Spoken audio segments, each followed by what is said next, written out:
Also, that's almost a byproduct of the reactor. The reactor also sets up a gravitational wave from the 115 being bombarded.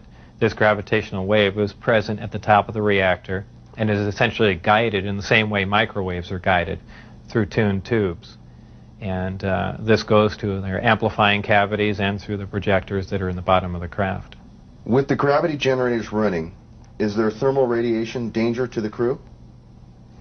There is no thermal radiation while the reactor is running. The thermionic generator is 100% efficient, which is in violation of the first law of thermodynamics. But in fact, it works. Element 115 is stable. And for those familiar with chemistry, we know that elements with higher atomic numbers have shorter and shorter half-lives. However, when you reach a certain point, they call it the island of stability. There is a place, and we've theorized this for a long time, somewhere around 114 to 116, there should be an area in there where the nucleus of the atom is geometrically stable with protons and neutrons, where it no longer decays. It's not radioactive. 115 is, in fact, this element. In fact, it does occur again somewhere around element 247. Of course, we're nowhere near synthesizing that. We can only, predict things like that. But that's where 115 is. Did the aliens, give us element 115 in large quantities? Whether or not it was given to us, I can't answer that question. However, I was told that we have 500 pounds by one of my co-workers. How it was obtained and where exactly it came from, I don't know. Whether it came in one of the crafts or it was separate cargo somewhere, anyone can speculate. But I was told that was the figure. You were able to get away with a sample of element 115. How much did you get away with? No comment. You witnessed several nighttime test flights unofficially while off the base. What did you see? The test flights I saw off the base, actually the best test flight was witnessed by my friends who I had brought out there. At the exact moment the craft was hopping around and doing some really impressive maneuvers, I had turned around and I think was looking for the video camera or something to that effect. But I missed some of the most impressive maneuvers. But the craft was similar to what was done before that I had seen close up, other than the fact that it went above the mountain range, moved a much greater distance at a much higher rate of speed. How were you able to find out about the test flight schedules? The test flight schedules were told to me specifically because I was probably going to have to be present during those times. And at that time, the test flights were taking place on Wednesday nights. And from what they said, that was because that was statistically the least amount of traffic in the area. And that's all that they were concerned about. Does the propulsion system release any sort of discharge or exhaust? There was a high voltage discharge on the bottom of the craft, but as far as there being an exhaust, there was none. Why do they appear as glowing balls of light in the night sky?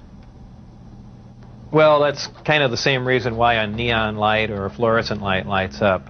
What you're dealing with is a high energy source in essentially a gas atmosphere, oxygen, nitrogen.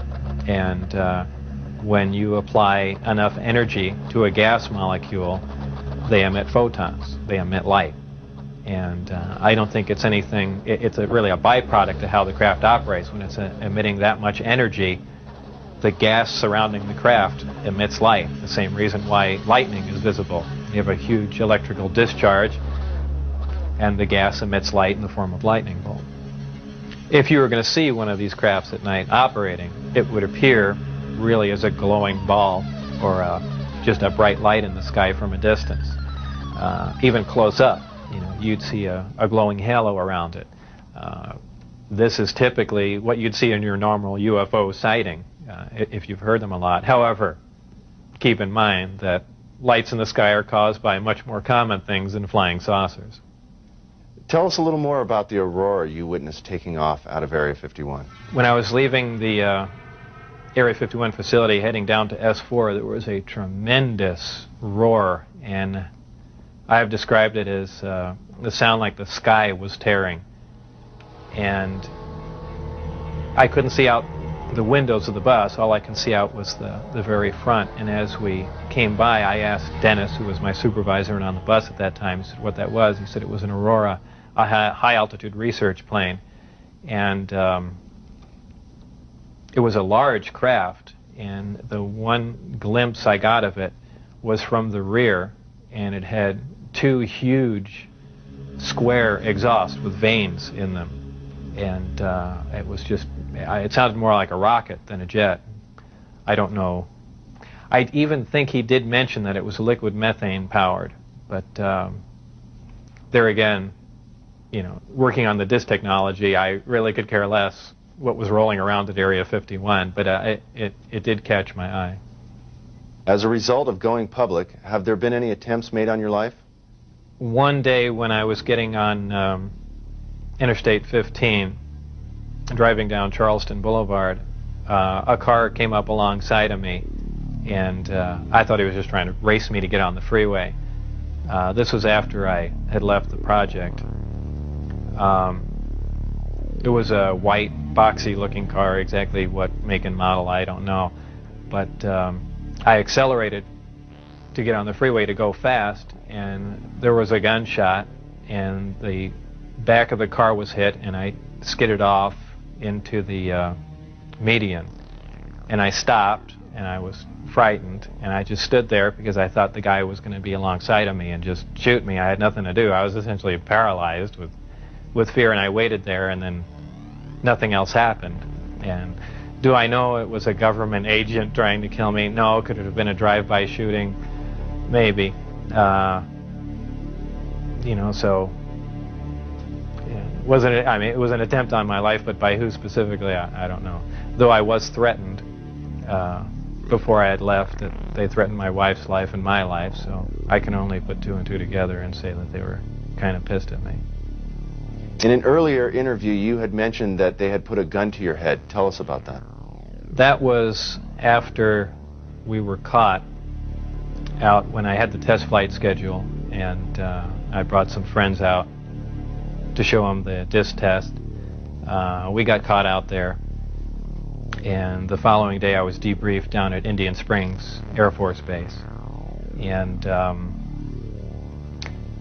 I was in the room with the security guards that caught us, my supervisor and some other people, and some of the security personnel.